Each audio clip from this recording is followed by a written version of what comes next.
Welcome to the insider. Nagabhairava Jayaprakash Narayan, షార్ట్కట్లో JP, Loksatta party national coordinator. అలనాటి JP లాగే ఈనాటి జేపీ రాజకీయ నినాదం కూడా చాలా గంభీరమైంది. ఆచరణలో ఎన్ని ఇబ్బందులున్నా ఏటికి ఎదురెదుతున్న లోక్సత్తా నేత జయప్రకాష్ నారాయణ్తో ఇవాల్టి ఇన్సైడర్. వెల్కమ్ జయప్రకాష్ నారాయణ్ గారు. నమస్కారం అండి.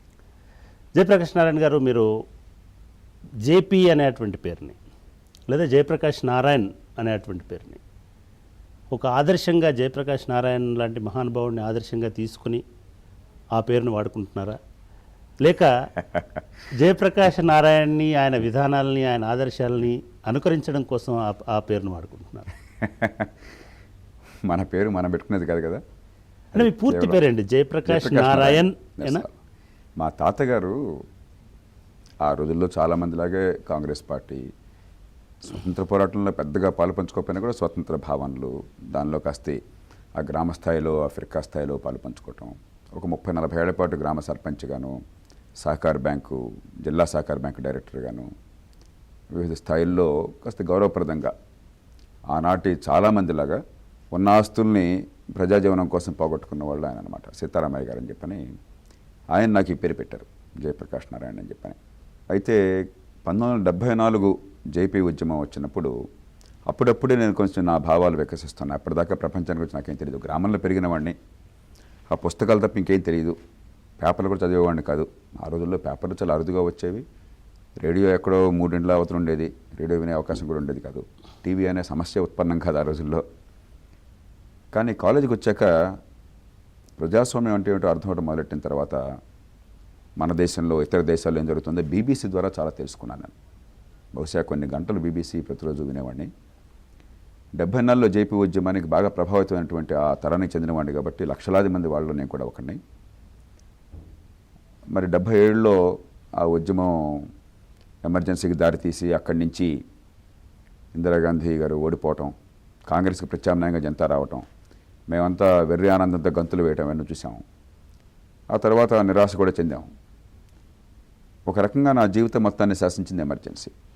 జయప్రకాష్ నారాయణ గారు, ఎమర్జెన్సీ అప్పటి ప్రభావాలు ముఖ్యంగా మన రాష్ట్రం మీద కంటే ఉత్తర భారతదేశంలో చాలా ఎక్కువగా మనం చాలా స్పష్టంగా రాజకీయాలలో చూసినాం. మీ బాల్యము, అదేవిధంగా మీరు చదువుకుంటున్నటువంటి కాలంలో, లేదా మీ కుటుంబం గతంలో మహారాష్ట్రలో కొంతకాలం ఉన్నారు, తర్వాత కృష్ణా జిల్లా, ఒరిజినల్గా కృష్ణా జిల్లా నుంచి మహారాష్ట్రకి వెళ్ళి మళ్ళీ వెనక్కి రావాల్సినటువంటి పరిస్థితులు వచ్చింది. ఎందుకని మీ కుటుంబం మహారాష్ట్ర వెళ్ళాల్సి వచ్చింది, మళ్ళీ వెనక్కి రావాల్సి వచ్చింది? మా తాతగారు ఉన్న కాస్త ఆస్తి అంతా కూడా మొత్తం మీద ఆయన ఈ ప్రజల కోసం అని చెప్పని ఖర్చు పెట్టడం, రోజు ఏదో నిత్యాన్న భోజనంలాగా, అక్కడంతా నిత్యాన్న సత్రంలాగా ఎవరు వచ్చిన భోజనము, ఆదాయం తక్కువ ఖర్చు ఎక్కువ, దాంతో ఆస్తి అంతా కర్పూరహత్లా కరిగిపోయింది. అప్పుడు మా నాన్నగారు ఉద్యోగం కోసం వేటలో మహారాష్ట్ర వెళ్ళాల్సి వచ్చింది. రైల్వేలో ఉద్యోగం చేస్తూ మహారాష్ట్ర వెళ్ళారు. ఆ రకంగా నేను పుట్టాక తొలి కొద్ది సంవత్సరాలు గడిపింది మహారాష్ట్రలో. మరి సాంకేతికంగా చెప్పాలంటే నేను మొట్టమొదటి నేర్చుకున్న భాష మరాఠీ. ఇప్పుడు పూర్తిగా మర్చిపోయాను. నాకు తెలుగు రాకుండా మరాఠీ నేర్చుకున్నాను. ఆ తర్వాత మళ్ళీ చదువు కోసం చెప్పని స్కూల్లో మా ఊళ్ళో పెట్టడం చేత మళ్ళీ చదువు నేర్చుకున్నప్పుడు తెలుగు మళ్ళీ నేర్చుకున్నాను. ఆ రకంగా మహారాష్ట్రకి వెళ్ళడం జరిగింది. ఎక్కడ మీరు, అంటే మీరు కృష్ణా జిల్లాలో అప్పుడు పెద్దగా జనతా ప్రభావం కానీ లేదా జయప్రకాష్ నారాయణ ప్రభావం కానీ ఉండేదా, లేకపోతే అంటే గ్రామ స్థాయిలో గ్రామంలో అసలు వీళ్ళెవరో తెలియదు మాకు. లోక్నాయక్ జేపీ పేరు కూడా నాకు తెలుసో లేదో నాకు తెలియదు. ఆ గ్రామంలో నేను ఇప్పుడు గుర్తు చెప్పలేకపోతున్నాను. నేను 69లో నా స్కూల్ పూర్తయింది. 13 ఏళ్ల వయసులో పూర్తయింది. గ్రామంలో మాకు తెలిసింది అలా గాంధీ, నెహ్రూ, పటేల్ పుస్తకాల్లో మనం చదివేది, స్వతంత్ర పోరాటం, లైబ్రరీ పుస్తకాల్లో ఏమన్నా ఉండేది. అంతకుమించి గ్రామంలో దాని గురించి అవగాహన లేదు.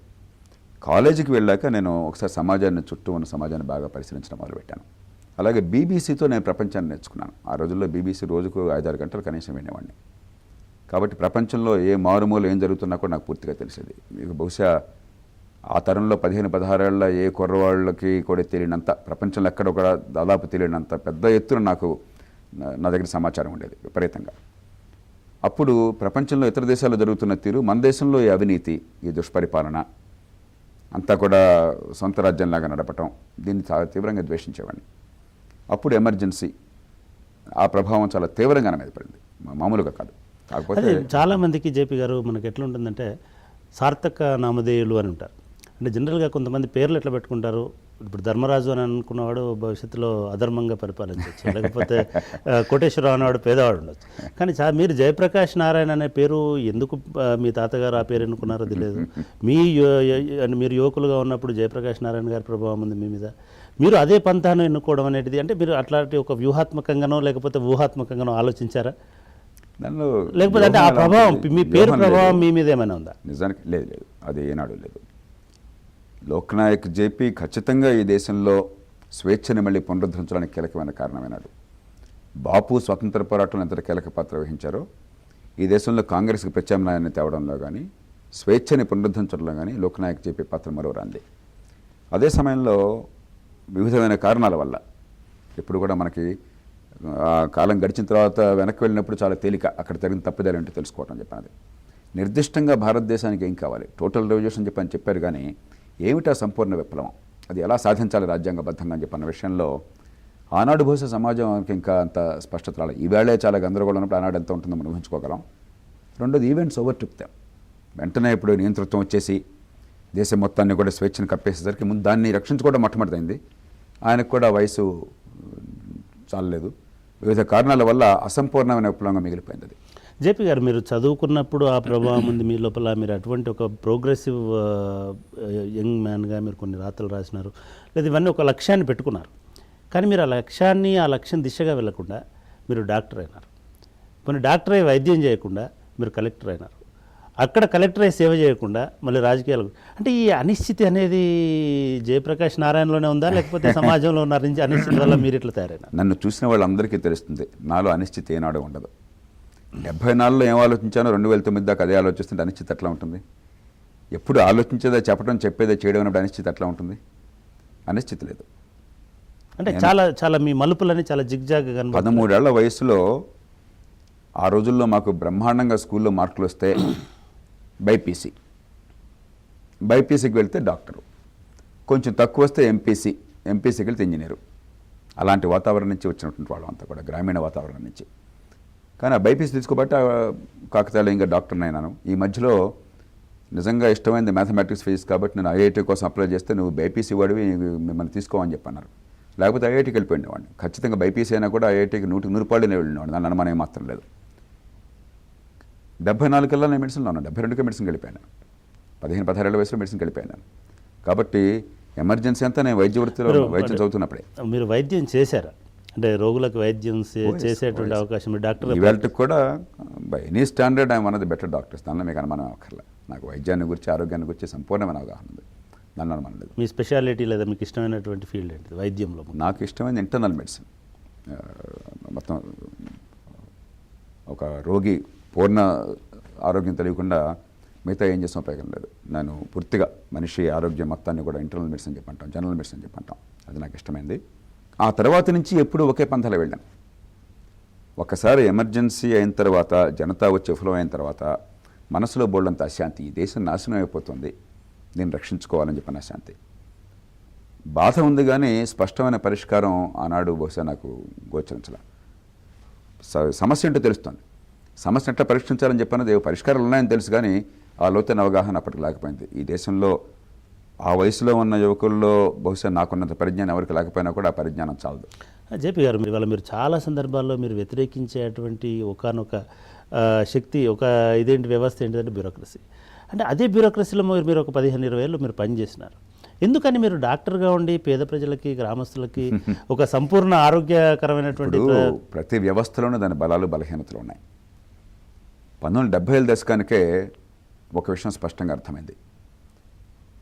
ఆరోగ్యం ఎక్కడ అంతమైతే వైద్యం అక్కడ ప్రారంభమవుతుంది. మీరు కరీంనగర్ జిల్లా నుంచి వచ్చారు, నేను ఆ జిల్లాలో శిక్షణ పొందిన తర్వాత మీరు చాలా కాలం తర్వాత కాలేజీకి వెళ్ళారు. ఆ రోజుల్లోనే నేను ఒక ప్రామాణికమైనటువంటి ప్రసంగం చేశాను కరీంనగర్లో, ఆరోగ్యానికి అంతం, వైద్యానికి ఆరంభం అని. ఎగ్జాక్ట్లీ. ఇప్పుడు కూడా ఆరోగ్యం పోయాక వైద్యం వస్తుంది. మెడిసిన్ అనేది వైద్యాన్ని గురించి, ఆరోగ్యాన్ని గురించి కాదు. ప్రజారోగ్యాన్ని నిర్లక్ష్యం చేసి తాగే ప్రతి మంచినీటి చుక్కలోనూ కూడా మీకు క్రిములు కులకలాడుతుంటే, మీకు దోమలు వచ్చేసి డెంగ్యూ ఫీవర్నో, చికెన్ గున్యానో, మలేరియానో ఇస్తుంటే, నేను మలేరియాకో డెంగ్యూ ఫీవర్కో మందులు ఇద్దామని కూర్చుంటే నాకు వైద్యుడిగా నాకు డబ్బులు రావచ్చు కానీ సమాజానికి ఆరోగ్యం పెరగదు. ఆ స్పృహ నాకు అప్పటికే స్పష్టంగా కలిగింది. కాబట్టి ప్రజారోగ్యాన్ని జనజీవనం నుంచి విడదీయలేము, పరిపాలన నుంచి విడదీయలేము అని చెప్పిన స్పృహ ఒకటి. రెండో పక్కన ప్రజాస్వామ్యం నాశనం అయిపోతుంది. దాన్ని రక్షించుకోవాలని చెప్పంటే ఈ దేశంలో రాజ్యాంగ స్ఫూర్తి ఉన్నవాళ్ళు, ప్రజల స్వేచ్ఛను గురించి అవగాహన ఉన్నవాళ్ళు, ప్రజల ప్రభువులను గుర్తించిన వాళ్ళు, అహంకారం లేకుండా ప్రజలకు సేవ చేసేవాళ్ళు అవసరం అని చెప్పిన స్పృహ ఉండదు. ఆ రోజుల్లో మీకు కాస్త ఆలోచన ఉండి, దేశం అంటే ప్రేమ ఉండి, కొంచెం మరి దేవుడు ఇచ్చిందో తల్లిదండ్రులు ఇచ్చిందో తెలివితేటలు ఏమైనా ఉన్నట్టయితే అప్పటికే రాజకీయం అనే దాని గురించి ఆలోచన లేదు. ఎందుకంటే రాజకీయం అప్పటికే కుళ్ళిపోయింది. అప్పటికే రాజకీయం అనేది ఆ పలుకుబడి ఉన్న వాళ్ళకి, వాళ్ళ కొడుకులు కూతుళ్ళకి కోట్లు ఖర్చు పెట్టే వాళ్ళకి, కోట్లు ఇప్పుడంత కాకపోయినా ఆ రోజుల్లో కూడా బాగా ఖర్చు పెట్టే వాళ్ళకి తప్ప మిగతా వాళ్ళకి రాజకీయం అన్నటువంటి ఆలోచనే వచ్చేది కాదు అసలు. కాబట్టి మీ ప్రతిభ, మీ మనసులో ఉన్నటువంటి ఆర్తి మిమ్మల్ని తీసుకెళ్లేది ఎక్కడికి అని చెప్పంటే ఐఏఎస్. అది కూడా నాకు తెలియదు. ఒకరోజు కాకతాళీయంగా నా స్నేహితురాలు ఒక ఆమె మీరా అని చెప్పని ప్రస్తుతం న్యూయార్క్లో ఉన్నది. మీరా నాతో మాట్లాడుతూ హౌస్ సర్జన్ చేసుకున్న నా దగ్గరికి వచ్చింది. అంటే మెడిసిన్ అయిపోయిన తర్వాత కూడా నాకు ఐఏఎస్ గురించి పెద్ద ఆలోచించలే. తను వచ్చి ఒక రోజున ఉంది, జేపీ నువ్వు ఐఏఎస్కి ఎందుకు వెళ్ళకూడదు అని చెప్పని. మీరా డాక్టర్లు ఐఏఎస్కి వెళ్ళకూడదని విన్నాను నేను. అది నిజం. నేను కూడా కాకతాళీయంగా విన్నాను. ఐఏఎస్ పరీక్ష గురించి అదే పనిగా కథలు చెప్పుకునేవాళ్ళు. అంటే లేదు జేపీ, నేను ఇవాళ పేపర్లో చూశాను, ఇవాళ పొద్దున్న పేపర్లో వచ్చింది ఐఏఎస్కి ఇప్పుడు డాక్టర్ని అలౌ చేస్తున్నారట అని చెప్పంటే ఆ క్షణంలోనే ఆల్ రైట్ అన్నాను నేను. కాబట్టి అది కాకతాళీయంగా జరిగిన నిర్ణయం. కానీ స్పష్టమైన లక్ష్యాల కోసం ఈ దేశం నాశనం అవుతోంది, దానికి ఏమన్నా చేయాలి అని చెప్పిన లక్ష్యంతో ఐఏఎస్ నుంచి బయటకు వచ్చిన ఆ లక్ష్యంతో ఒకసారి ఆ లక్ష్యం ఏర్పడుతున్న తర్వాత ఒకటి జేపీ గారు ఒకటి అంటే మీరు బ్యూరోక్రసీని చాలా సీరియస్గా, అంటే మీరు ఇందాక చెప్పినట్టుగా కేవలం ఒక డాక్టర్గా ఉండి ఆరోగ్యం గురించి ఆలోచించడం కంటే నిజానికి ఆరోగ్యం పాడవకుండా ఉండాలంటే డెఫినెట్గా ఒక అడ్మినిస్ట్రేటర్గా, లేదా మీరు ఇందాక చెప్పారు దోమల గురించి, లేదా మిగతా ఇవన్నీ కూడా ఒక జిల్లా కలెక్టర్గా మీరు అన్ని జాగ్రత్తలు తీసుకుని, లేదా అన్ని రకాలుగా వాళ్ళ ఆరోగ్యాన్ని కాపాడేటప్పుడు ఒక ఆరోగ్యమే కాదు, ఆర్థిక సామాజిక అన్ని రంగాలకు సంబంధించి ఒక జిల్లాను బాగు చేసేటువంటి అధికారం, స్వేచ్ఛ ఒక కలెక్టర్కు ఉందా? మీరు ఎప్పుడైనా అటువంటి అధికారాన్ని అనుభవించినారా, లేదా ఆ స్వేచ్ఛను మీరు పొందారా? నేను ఒక జిల్లా కలెక్టర్గా ఏం చేశానో ఈ రాష్ట్ర ప్రజలకు సుపరిచితం. నేను నా గురించి నేను చెప్పుకోవటం అనేది సరైనది కాదు. కానీ నేను చెప్పగలిగింది ఒకటే, ఏం చేసినా కూడా జనానికి అధికారాన్ని ఇచ్చి ప్రజలకు ఉన్నటువంటి ఆ శృంఖలాలను తొలగించేసి, ఆ సంఖ్యలు తొలగించేసి వారిలో ఉన్న శక్తిని తట్టిలేపి వాళ్ళతో పనిచేయించాను. అందుకనే ప్రకాశం జిల్లాలో 2 లక్షల ఎకరాలు ఈ దేశ చరిత్రలో ఈనాటికి కూడా ఈ జిల్లాలో సాధ్యం కాలేదు. ఎత్తిపోతల పథకాలు, ఇతర పథకాలతో 2 లక్షల ఎకరాలు అదనంగా నీటిపారుదల ఒక్క జిల్లాలో 2 ఏళ్లలో సాధ్యమైంది. ఇవన్నీ చెప్పడానికి చాలా తేలిగ్గా ఉంటాయి.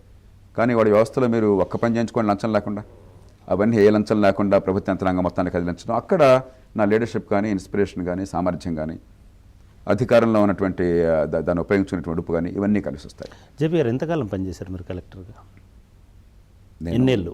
ఐఏఎస్లో 16 ఏళ్ళు పనిచేశాను, కలెక్టర్గా 4 ఏళ్ళు పనిచేశాను 2 జిల్లాల్లో. ఏది మీకు ఎక్కువ తృప్తిని కలిగించింది? నేను చేసిన ప్రతి పని తృప్తిని కలిగించింది నాకు. ఎందుకంటే ఏ పని ఇచ్చినా కూడా, నేను అగ్రో ఇండస్ట్రీస్ కార్పొరేషన్లో ఉన్నది కేవలం 3 నెలలు. 3 నెలల్లో 45 రోజులు నేను కొంచెం జిల్లాల నుంచి హైదరాబాద్కి వచ్చి స్థిరపడమే పెట్టింది నాకు. కానీ ఇప్పటికి కూడా అగ్రో ఇండస్ట్రీస్ కార్పొరేషన్ వాళ్ళు 20 ఏళ్ళు దాటిన తర్వాత, 25 ఏళ్ళు దాటింది అనుకుంటాను, 20 ఏళ్ళు దాటిన తర్వాత అది స్వర్ణయుగం అని చెప్పుకుంటారు. కాబట్టి ఏ పని చేసినా కూడా నేను చివరి పోస్టింగ్లో కూడా ఏపీఐఏఎస్లో కూడా నేను వెళ్ళిపోతున్నానని నాకు తెలుసు. అప్పుడు నేను మానసిక నిర్ణయం తీసుకున్నాను. 9 నెలలనే ఉన్నాను. కానీ ఆ 9 నెలల్లో కూడా ఏపీఐఏఎస్ను ఘాటుని పెట్టాను. చేత నాకు ఫలానా ఉద్యోగం ఎక్కువ తక్కువ అనిపించలేదు. ఎన్టీ రామారావు గారికి ముఖ్య కార్యదర్శిగా ఉన్నటువంటి టైంలో మీరు కేవలం అంటే మామూలు సలహాదారుడుగానే ఉండేవారా, లేకపోతే రాజకీయపరమైనటువంటి మిగతా సలహాలు కూడా ఇచ్చేవారా? రాజకీయాలు అసలు నేను పట్టించుకోలేదు. పట్టించుకోమని చాలామంది కోరినా కూడా అది నా బాధ్యత కాదు.